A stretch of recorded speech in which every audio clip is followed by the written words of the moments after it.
Sinubukan kong sumakay ng first class Victoryliner worth 1,000 pesos per head from Baguio City to Cubao. May free complimentary na 8-inch na snack tapos libreng inuming tubig din. Kaya ang question is, worth it nga ba itong first class from Baguio City to Cubao? Kaya samahan nyo akong magbiyahe at tignan natin kung ano yung mga amenities na ino-offer ng first class na to.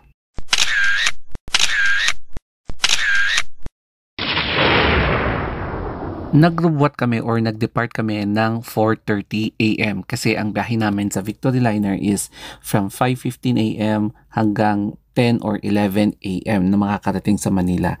So, ganito yung Baguio kapag madaling araw at nakarating na nga kami sa Victoryliner. So, ipapakita ko yung coupon na in-order ko online para makakuha na kami ng ticket.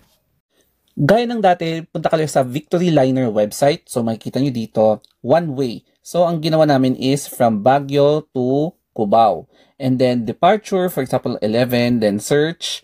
Tapos, hinanap namin yung first class, which is around 15:15. Ayan, so 15:15 first class, 1,900 pesos. Then, mag-book kayo. And then, i-fill up nyo na yung important details. And then, bayaran nyo yung total payment sa GCash at i-present nyo yung confirmation email doon sa cashier.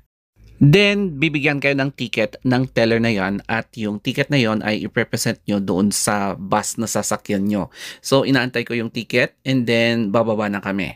So, nakuha na namin yung ticket kaya it's about time na bababa. So, yan yung schedule. So, yan yung stairs if familiar kayo dito sa Victoryliner Baguio Terminal. Yan. So, buti na lang andyan na agad yung bus. So, yung sasakyan namin is 5:15 AM na magde-depart etong Victoryliner first class bound for Cubao. At ganito nga pala yung bubungad sa'yo kapag papasok ka sa first class na Victoryliner na bus. So, ganito siya. And then, ayan, ganito yung mga seats nila. So, 3-seater yung row niya. Ayan. So, ako nasa gilid. Kaya, solve na solve ako dito. Another impression ay yung space.